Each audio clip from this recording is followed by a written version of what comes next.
I was never one to believe in superstition or folklore. Ghost stories, local legends, or tales of strange creatures lurking in the shadows, none of it ever held weight for me. Life was far more rational than that, governed by facts and logic. So when I first heard about the old highway Route 63, known by the locals as the Screaming Road, I scoffed at the idea. The stories ranged from the typical haunted road yarns, phantom hitchhikers, disembodied voices, and ghostly apparitions to more peculiar tales. People claimed they'd seen animals with too many eyes or limbs that didn't belong to any known species. Some said they'd driven for hours, only to realize they hadn't moved more than a mile. Others claimed that their cars would inexplicably break down, the engine sputtering and dying no matter how well maintained it was. But I didn't care. I had a job to do, and if taking Route 63 shaved a good 2 hours off my drive, I was going to take it. It was a late autumn evening when I finally decided to use the infamous route. The sun had dipped behind the hills, casting long, ominous shadows over the landscape. The air was crisp, with that sharp, biting cold that clings to your skin just before winter truly sets in. I pulled my jacket tighter around me as I threw my suitcase in the back seat of my old Chevy and settled into the driver's seat. The car purred to life with a comforting hum, and I took a moment to admire the stillness around me. It was just a road, after all. I hit the highway, making good time.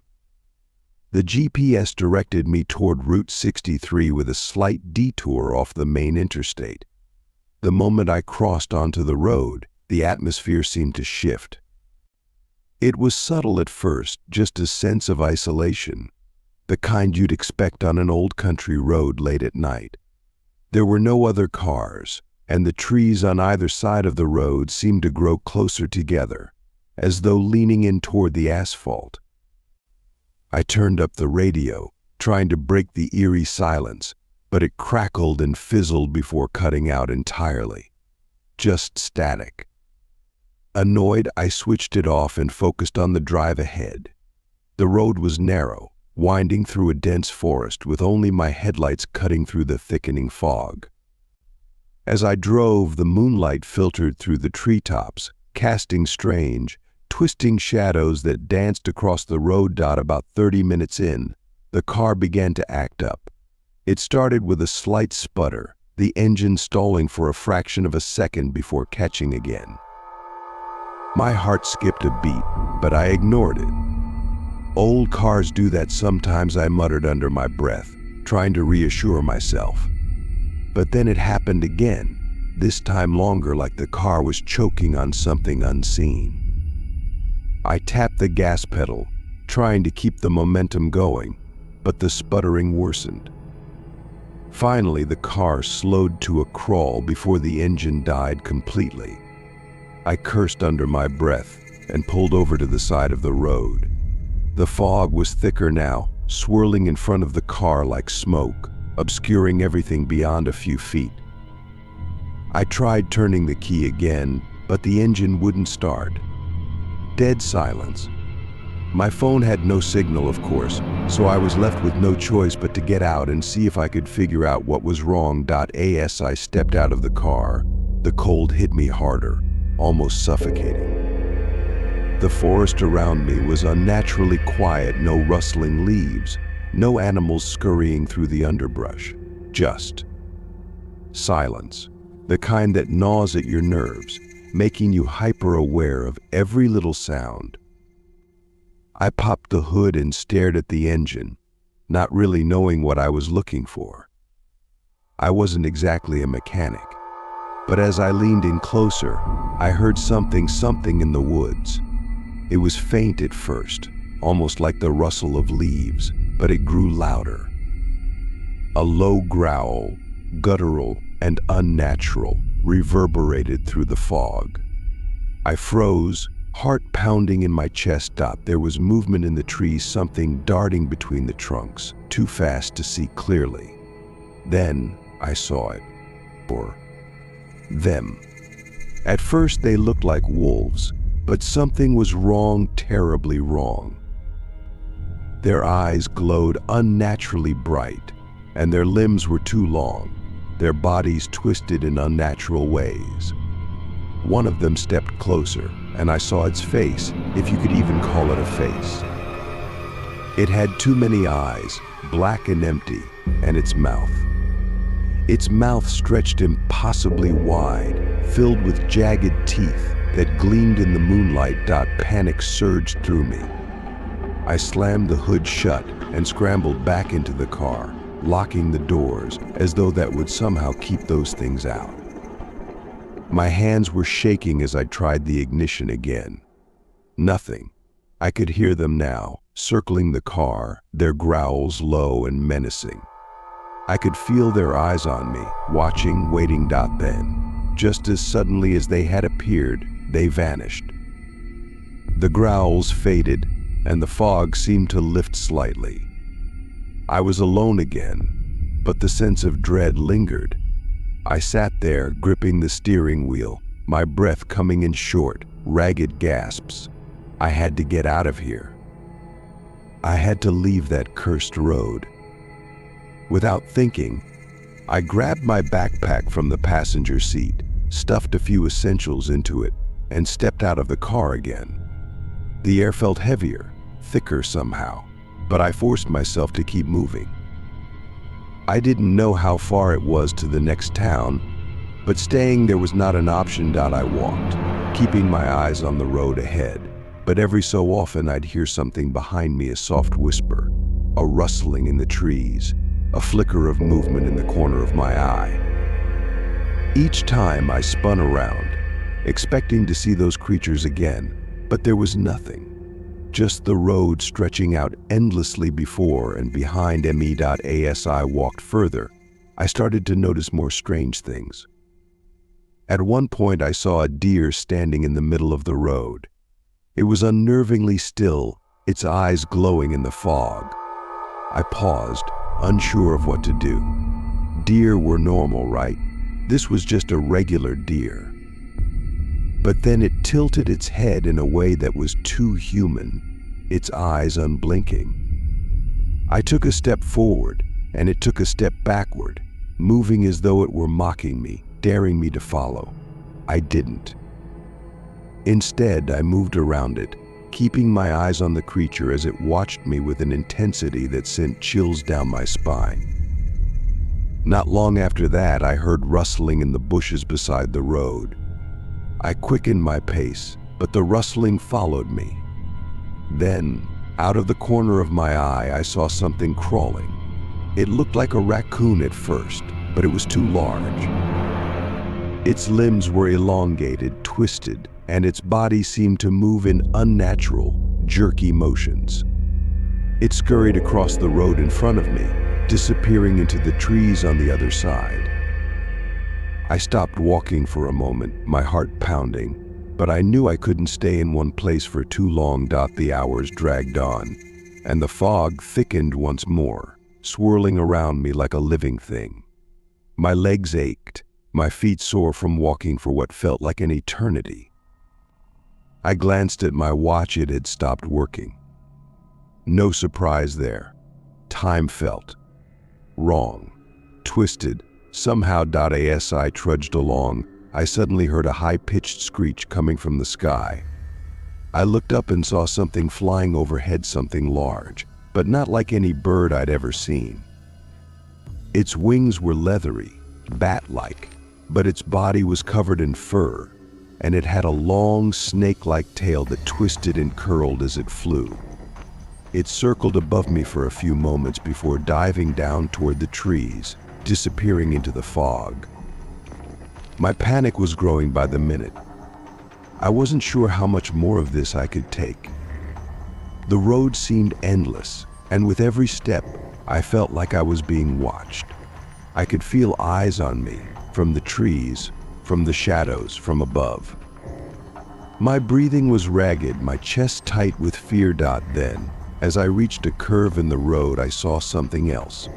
A massive, shadowy figure, standing at least 10 feet tall, loomed in the distance.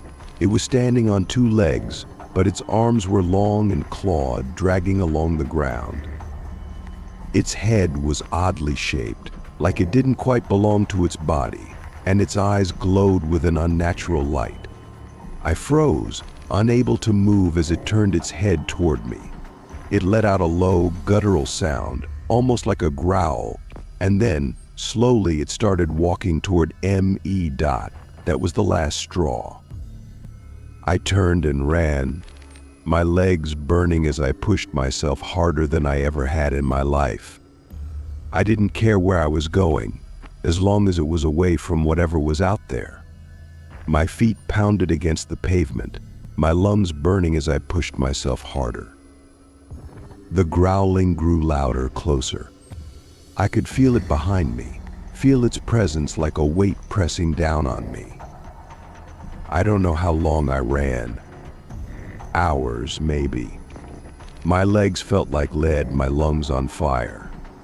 But finally I saw the faint outline of a building through the fog. A gas station. The late evening thickened the darkness over the road like an old blanket stuffed with heavy lead.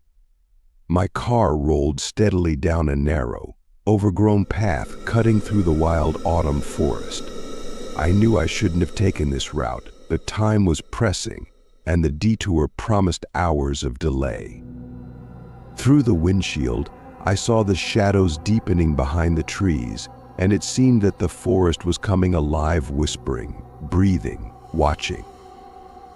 The branches creaked like old bones, and the wind howled as if someone was calling from the depths. The road, initially firm and smooth, grew worse, and soon my car started slipping on the soft ground.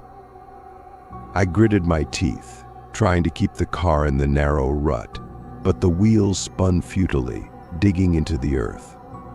At that moment, the car jerked sharply and came to a halt. I felt it sink under its own weight, submerging into the viscous mud. The engine stalled, and a dead silence followed, interrupted only by the patter of rain on the hood. My heart raced. I realized I was stuck. Stepping out of the car, I immediately felt my feet sink into the mud. Swamp surrounded the road, and the car was almost buried to the axles. All my efforts to push the car out of this mire were in vain.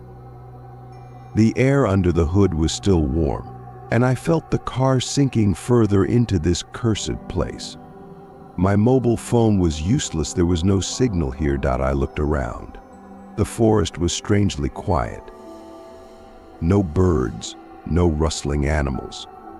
The wind had died down, leaving only an ominous silence. Suddenly, in the distance, something rustled. The sound was barely audible, but it seemed different from the usual forest noises.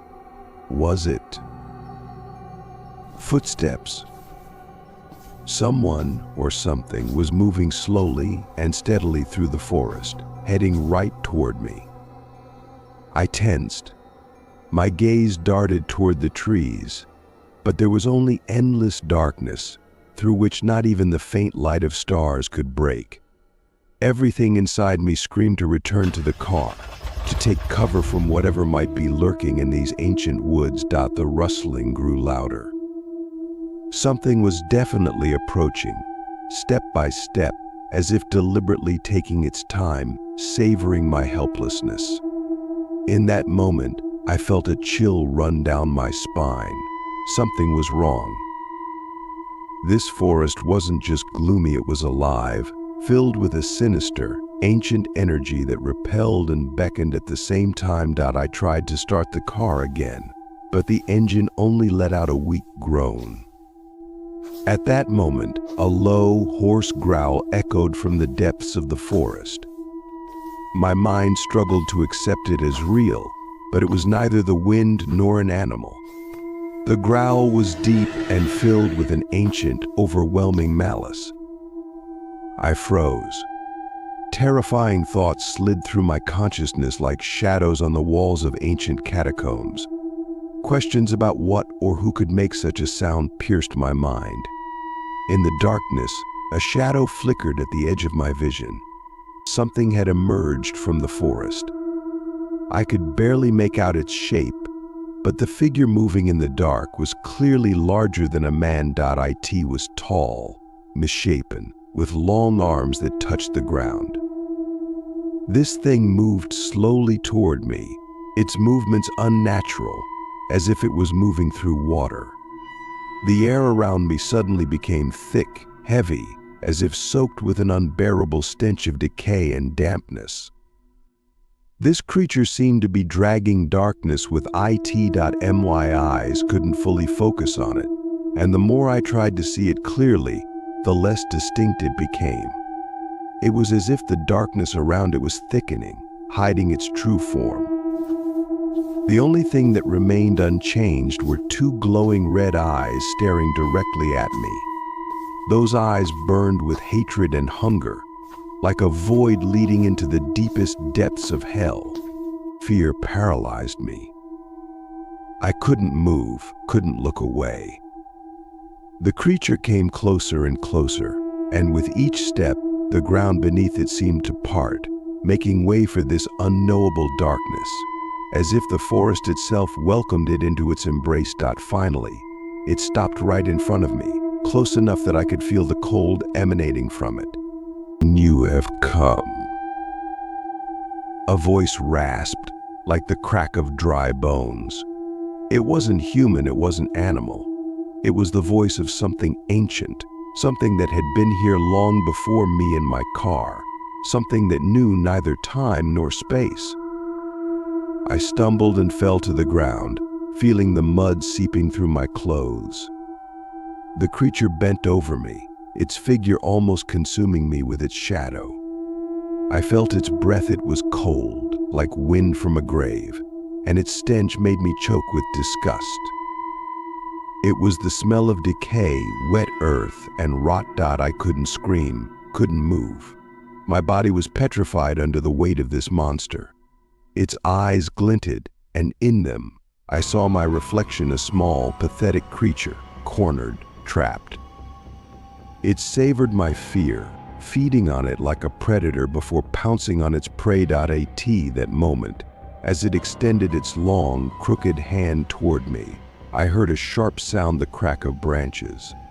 Light, a flash of light, blinding me for a second. Turning, I saw a faint glow in the distance. It was something real, something not from this nightmare. I broke into a run, my legs barely feeling the ground beneath them, heading for the light, not daring to look back. The forest seemed to come alive as I ran. The trees bent toward me, their branches trying to grab me, and the roots underfoot reached for my ankles. The creature followed, but I didn't dare slow down.